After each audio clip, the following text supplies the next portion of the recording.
आइए हम लोग प्रभु को धन्यवाद दें। जैसे ही हम लोग अपने आप को तैयार कर रहे हैं प्रभु के वचन को सुनने के लिए, प्रभु के वचन पर मनन चिंतन करने के लिए, हम प्रार्थना करें कि प्रभु यीशु अपने पवित्र आत्मा को भेज दे ताकि हम लोग पवित्र आत्मा से भरपूर होकर प्रभु की वाणी पर मनन चिंतन कर सकें।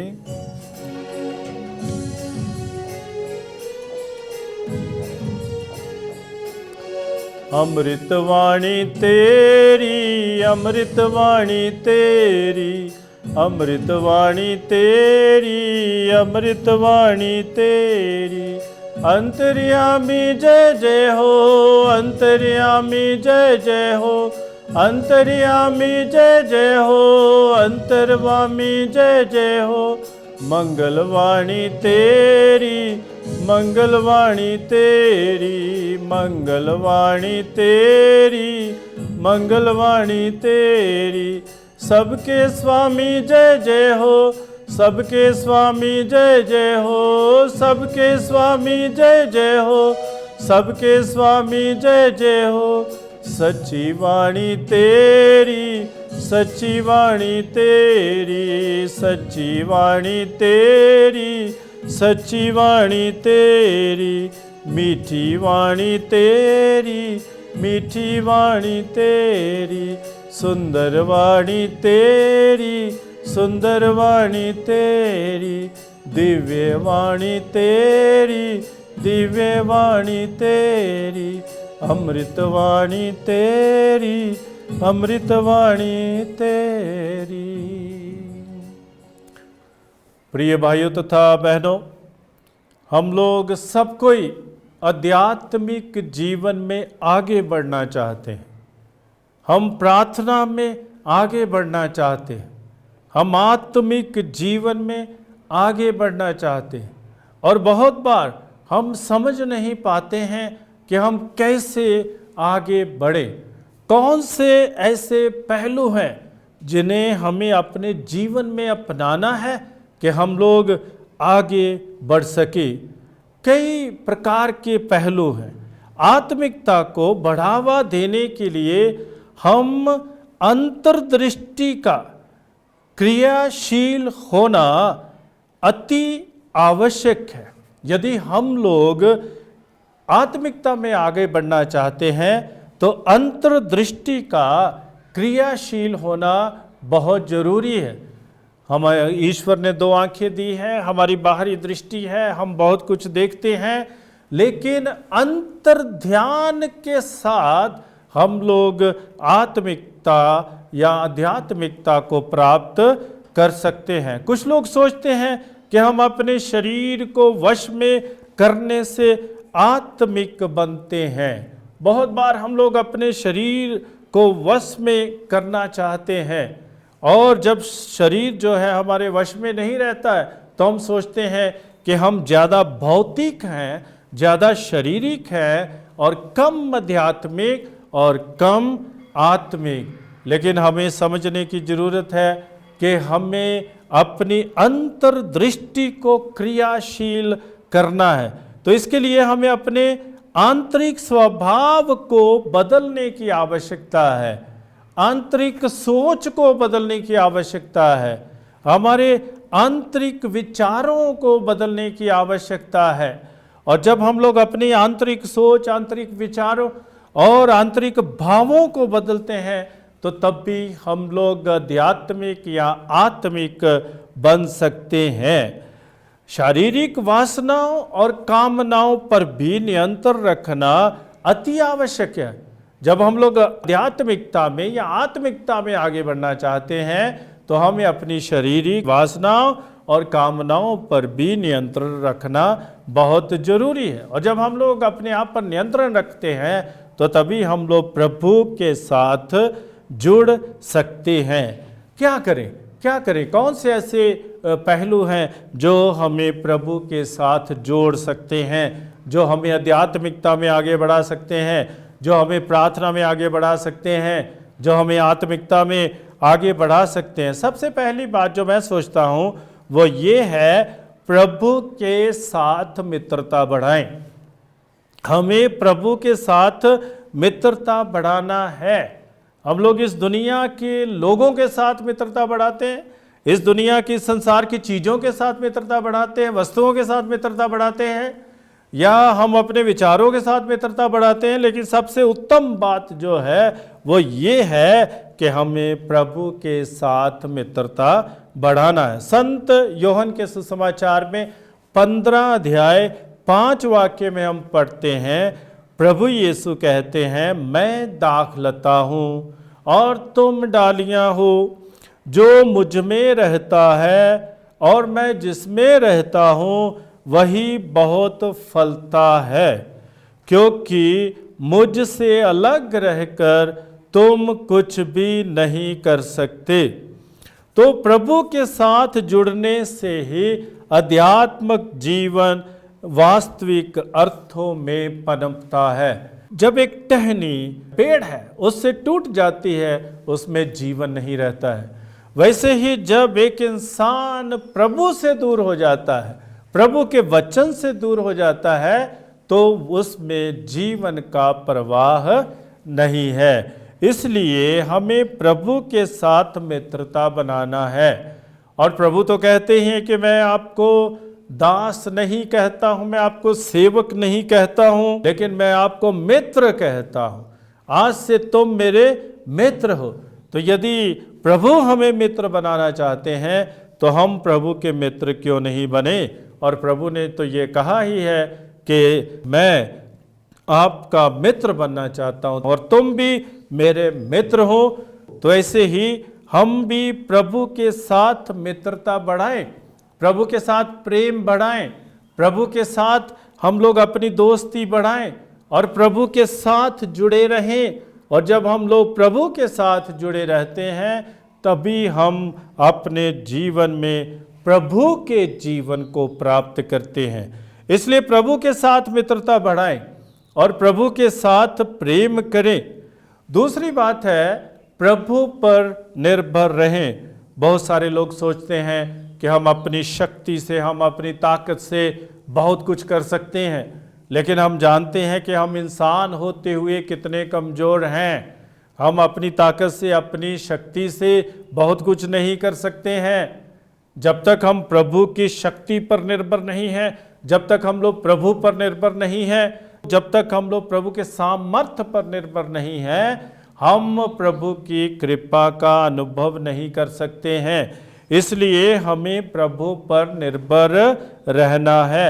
सूक्ति ग्रंथ में 3 अध्याय 5 से 6 वाक्य में हम पढ़ते हैं, तुम सारे हृदय से प्रभु का भरोसा करो, अपनी बुद्धि पर निर्भर मत रहो, अपने सब कार्यों में उसका ध्यान रखो, वह तुम्हारा मार्ग प्रशस्त करेगा। हालेलुया। सूक्ति ग्रंथ में कितना अच्छा वचन लिखा हुआ है कि सारे हृदय से प्रभु पर भरोसा रखो।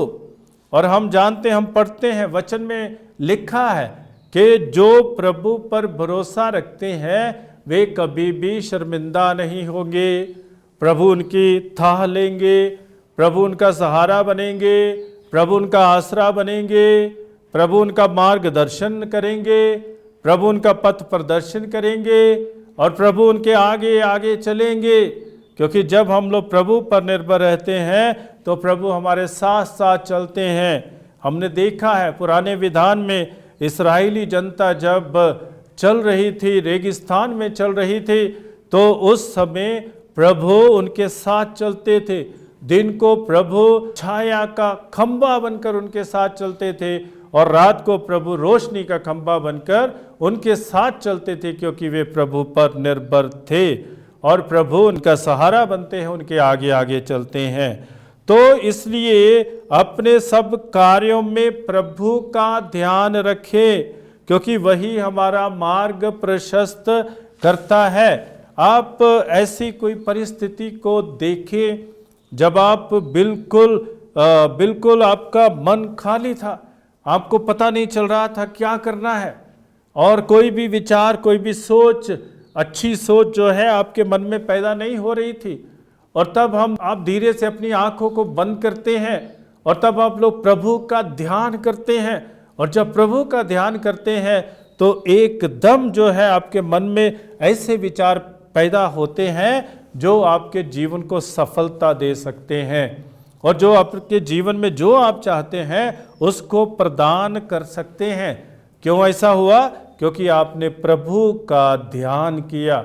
जब हम लोग प्रभु का ध्यान करते हैं, प्रभु पर पूर्ण भरोसा रखते हैं, तो हमारे जीवन में कभी भी किसी भी प्रकार की कमी नहीं होती है, और यदि कमी होती है तो प्रभु उस कमी को पूरा करने में सक्षम है। इसलिए प्रभु पर निर्भर रहें। प्रभु यीशु जब अपने शिष्यों को, अपने चेलों को बाहर भेजते हैं, प्रचार करने के लिए भेजते हैं, और उनके कई प्रकार की हिदायतें देते हैं, और उन्हें कहते हैं कि आपके साथ एक बटुआ मत लेकर जाओ, सैंडल मत लेकर जाओ, ये मत लेकर जाओ, ऐसा मत करो, वैसा मत करो।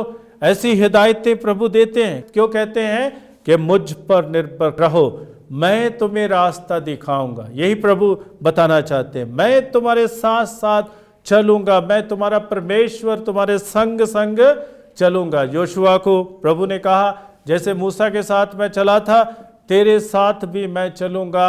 और आज वही प्रभु परमेश्वर हमारे साथ भी चलता है।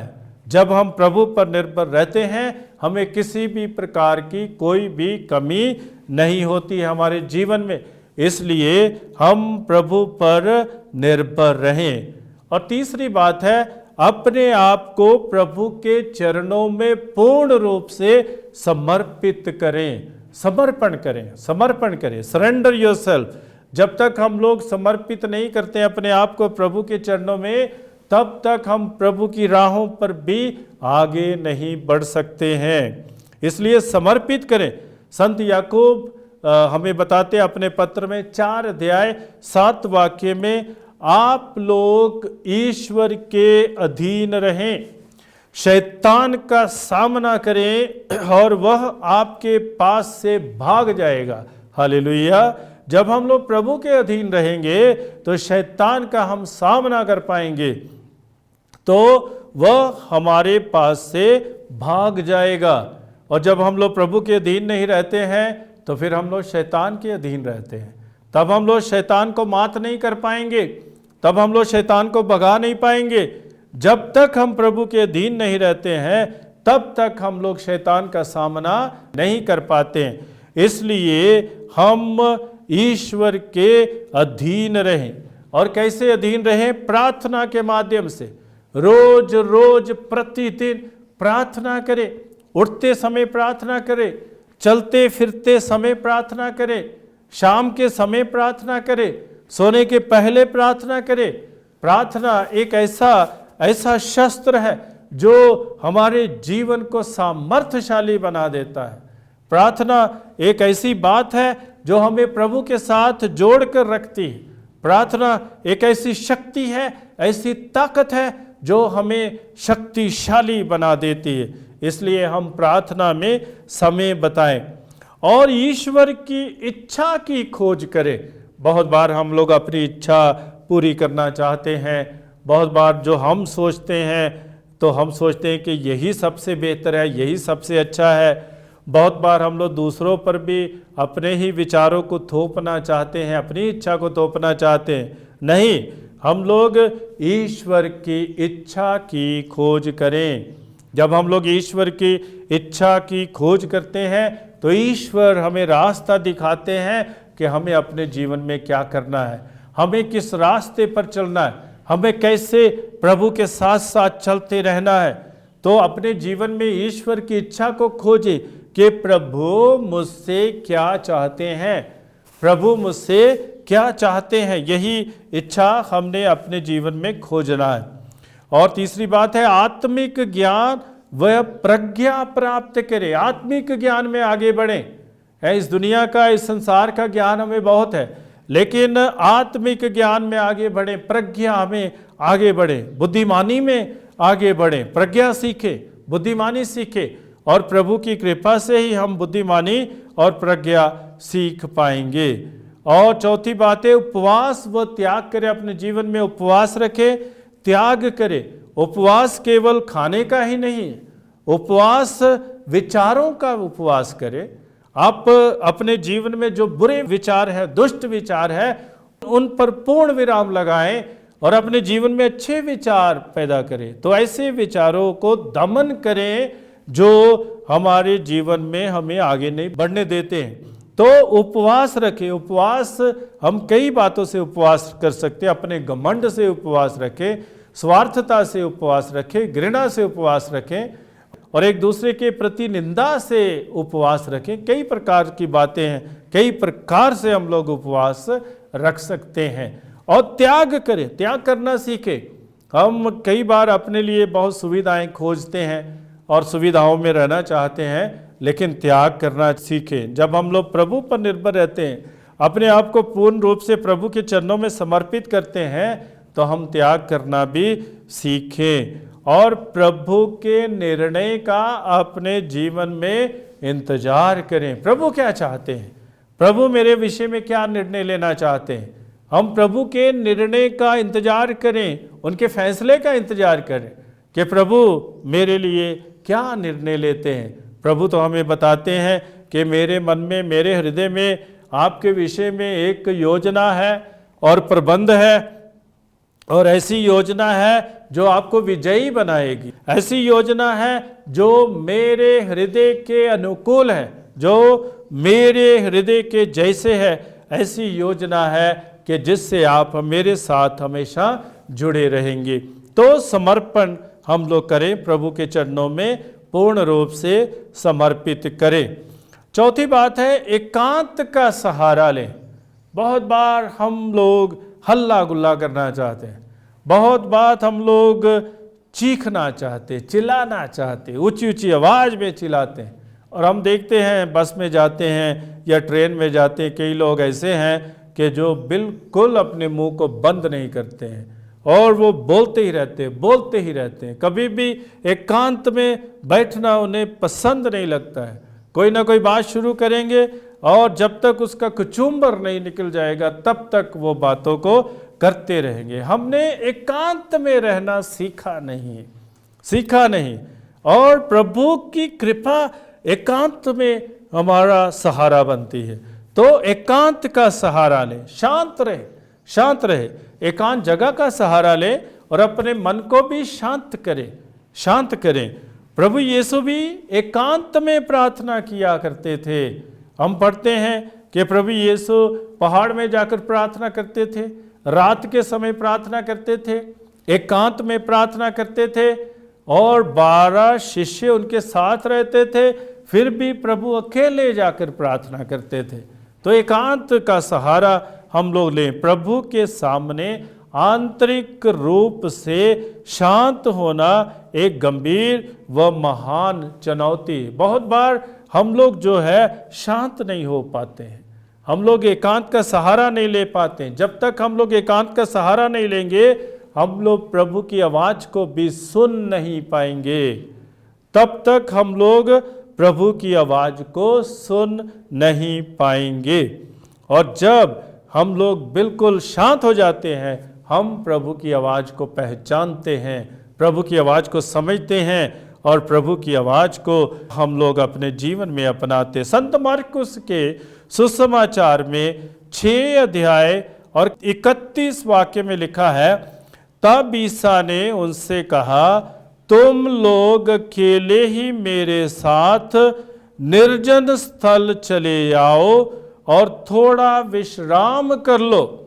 तो प्रभु उन्हें एकांत में बुलाते हैं कि तब ईसा ने उनसे कहा, तुम लोग अकेले ही मेरे साथ निर्जन स्थान चलो और थोड़ा विश्राम कर लो।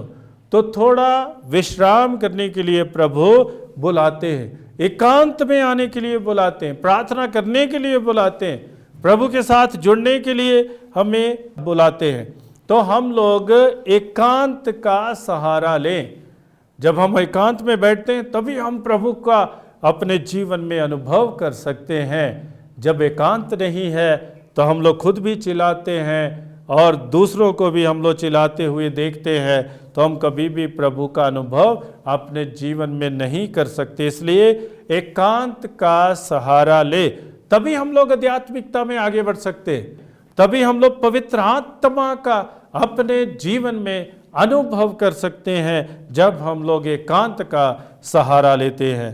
और पांचवी बात है आत्मनियंत्रण रखें। आत्मनियंत्रण रखें, ये एक गहरा संघर्ष है। अनुशासित होना अति कठिन है। बहुत से लोग अनुशासन में रहना नहीं चाहते, बहुत से लोग जो है आत्मनियंत्रण में रहना नहीं चाहते हैं, अपने आप पर नियंत्रण नहीं रखते हैं। और बहुत से लोगों को अपने आप पर नियंत्रण भी नहीं, किसी को अपने गुस्से पर नियंत्रण नहीं है, किसी का अपने क्रोध पर नियंत्रण नहीं है, किसी का अपने विचारों पर नियंत्रण नहीं है, किसी का अपनी सोच पर नियंत्रण नहीं है, किसी का अपनी वासनाओं पर नियंत्रण नहीं है, कामनाओं पर नियंत्रण नहीं है, किसी का अपने जो भी अनुभव है उन पर नियंत्रण नहीं है। तो हम अनुशासन में रहना सीखे। जब हम लोग आत्म नियंत्रण रखते हैं तो हम अपने आप को पूर्ण रूप से प्रभु के चरणों में समर्पित कर रहे हैं। तिमोथी के दूसरे पत्र में हम लोग पढ़ते हैं 1 अध्याय 7 वाक्य में, ईश्वर ने हमें भीरुता का नहीं बल्कि सामर्थ्य, प्रेम तथा आत्म संयम का मनोभाव प्रदान किया है। हालेलुया। तो हम पढ़ते हैं कि कैसे हमें आत्म संयम का मनोभाव प्रभु के द्वारा प्रदान किया गया है। इसलिए हम लोग अपनी वासनाओं पर, अपनी कामनाओं पर नियंत्रण रखें। तो आत्म संयम के अभाव में पवित्र आत्मा के द्वारा हम संचालित नहीं किए जा सकते। जब हम लोग आत्म संयम का अनुभव अपने जीवन में नहीं करते तो हम पवित्र आत्मा का भी अनुभव अपने जीवन में नहीं करते हैं। सूक्ति ग्रंथ 25 अध्याय 28 वाक्य में लिखा है, जिस व्यक्ति में आत्म संयम नहीं वह उस नगर जैसा है जिसकी चार दीवारी गिरा दी गई है। तो जब हमारे जीवन में आत्म संयम नहीं है तो हमें अपने पर कोई भी अधिकार नहीं है। हमने अपने आप को बिल्कुल खुला छोड़ दिया है। जैसे कि बताया जा रहा है कि जो व्यक्ति आत्म संयम में नहीं रहता वह उस नगर जैसा है जिसकी चार दीवारी गिरा दी गई है। तो वहाँ कुछ भी किया जा सकता है नहीं। हम लोग आत्म नियंत्रित होना सीखे ताकि हम लोग प्रभु की कृपा से अपने जीवन को भर सके और प्रभु के साथ अपने जीवन में आगे बढ़ सके। जब हम लोग आत्म संयम को अपनाते हैं हम प्रभु यीशु का सामर्थ्य अपने जीवन में अपनाते हैं, प्रभु यीशु के सामर्थ्य का अपने जीवन में अनुभव करते हैं। और छठी बात है स्वीकार करें। स्वीकार करें जो भी हमारे जीवन में होता है उससे सहर्ष स्वीकार करें। कभी हमें दुख से गुजरना पड़ता है, कभी हमें खुशी से गुजरना पड़ता है, कभी हमारे भाव बहुत अच्छे होते हैं, कभी हमारे भाव उतने अच्छे नहीं होते हैं, कभी हमारे विचार जो है उतने अच्छे नहीं होते, कभी बहुत अच्छे होते हैं। जिस भी परिस्थिति में है उसी परिस्थिति को हम लोग स्वीकार करें। और जब हम लोग स्वीकार करते हैं तभी हम लोग प्रभु का अनुभव अपने जीवन में करते हैं। प्रवक्ता ग्रंथ में 2 अध्याय 4 वाक्य में लिखा है, जो कुछ तुम पर बीतेगा उसे स्वीकार करो तथा दुख और विपत्ति में धीर बने रहो। जो भी आपके जीवन में होता है, बुरा हो या अच्छा हो, उसे स्वीकार करें। प्रभु की इच्छा को मानते हुए उसे स्वीकार करें और प्रभु के चरणों में समर्पित करें। जब हम लोग स्वीकार करते हैं हम उसे प्रभु के चरणों में समर्पित करें। मैंने देखा है कुछ लोग जब उनके जीवन में कोई बीमारी आ जाती है बहुत दुखी हो जाते हैं, कोई भारी विपत्ति आ जाती है बहुत दुखी हो जाते, कोई संघर्ष आ जाता है बहुत दुखी हो जाते। किसी भी प्रकार का संघर्ष जो है उनके जीवन में एक बोझ बनकर आता है। लेकिन जब हम लोग स्वीकार करते हैं तो हम लोग हर बुरे विचार को अच्छे विचार में बदल सकते हैं।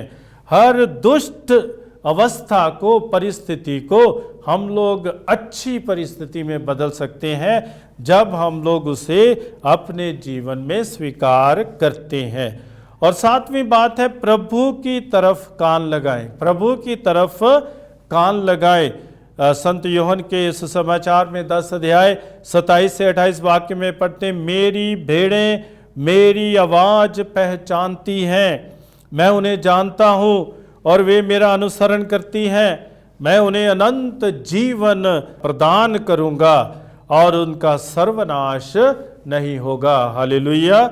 जो प्रभु की आवाज़ को पहचानते हैं, प्रभु की आवाज़ को सुनते हैं, उनका कभी भी सर्वनाश नहीं होगा, क्योंकि प्रभु उनका ख्याल करते हैं, प्रभु उनका ध्यान करते हैं, प्रभु उनका सहारा बनते हैं, प्रभु उनका आसरा बनते हैं। स्तोत्र 119 और उसके 105 वाक्य में हम पढ़ते हैं कि तेरी शिक्षा मुझे ज्योति प्रदान करती है और मेरा पथ आलोकित करती है। प्रभु की शिक्षा ही मेरे जीवन को ज्योति प्रदान करती है और मेरे पथ को आलोकित करती है। प्रभु की शिक्षा मेरे जीवन को धन्य बना देती है। प्रभु की शिक्षा मेरे जीवन को प्रभु की ओर खींच ले जाती है, आकर्षित करती है।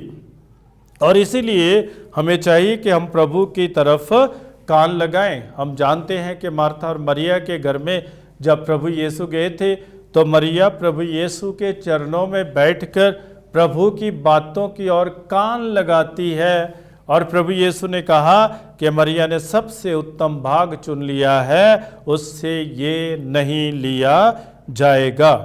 और 8वीं बात है, दृढ़ रहें, पक्के रहें, मजबूत रहें, दृढ़ रहें। सूक्ति ग्रंथ में हम पढ़ते हैं 4 अध्याय 26 और 27 वाक्य में, जिस पथ पर चलते हो उसे ध्यान से देखो, जिस पथ पर चलते हो उसे ध्यान से देखो, तुम्हारे सभी मार्ग निरापद हो, तुम ना तो बाएं भटको और ना दाएं, बुराई के पथ पर पैर मत रखो।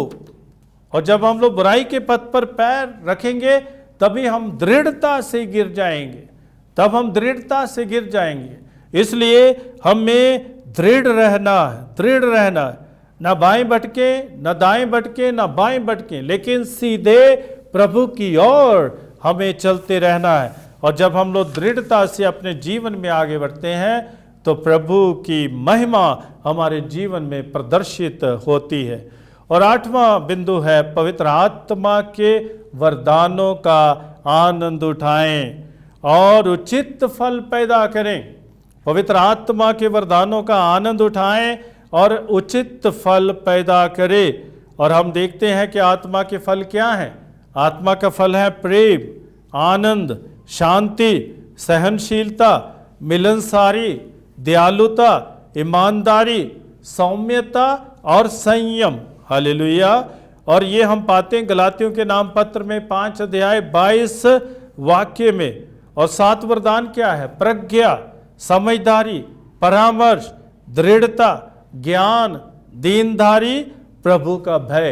इनका आनंद उठाएं, फलों का और वरदानों का अपने जीवन में आनंद उठाएं। जब पवित्र आत्मा से हम भर जाते हैं तो हम इन वरदानों से भर जाते हैं और इन वरदानों के माध्यम से हम फल पैदा करते हैं और उन फलों का भी हम लोग आनंद उठाएं और पवित्र आत्मा का अनुभव अपने जीवन में करें। और जो आखिरी बिंदु है, 9वां बिंदु, वो ये है, निरंतर प्रभु की उपस्थिति का अभ्यास करते रहें और अभ्यास करते रहें। आप ये विचार करें, सोचें, हम प्रभु की उपस्थिति में चल रहे हैं। जब हम घर से निकलते हैं हम प्रभु के चरणों में अपने आप को समर्पित करें और प्रभु की उपस्थिति का अभ्यास करें। हम प्रभु के बिना नहीं निकले। और जब हम लोग घर को लौटते हैं तब भी हम प्रभु की उपस्थिति का अभ्यास करें। जो भी हम करते हैं प्रभु की उपस्थिति में करें। प्रभु की उपस्थिति का अभ्यास और अभ्यास करते हुए अपने जीवन को आगे बढ़ाएं। प्रिय भाइयों तथा बहनों, हमने 9 बिंदुओं को देखा है जिसके माध्यम से हम आध्यात्मिकता को प्राप्त कर सकते हैं, आत्मिकता को प्राप्त कर सकते हैं, प्रभु के साथ अपने सही संबंध को जोड़ सकते हैं, प्राप्त कर सकते हैं। इसलिए इन 9 बिंदुओं पर मनन चिंतन करें और प्रभु के साथ हमेशा जुड़े रहें, ताकि आप आत्मिकता में, आध्यात्मिकता में आगे बढ़ते जाएं। आइए हम लोग प्रार्थना करें। सर्वशक्तिमान पिता परमेश्वर, तेरी कृपा के लिए हम तुझे धन्यवाद देते हैं, तेरे वरदानों के लिए हम तुझे धन्यवाद देते हैं, और तेरी महिमा हमारे द्वारा इस संसार में प्रकट हो, इसकी हम कामना करते हैं।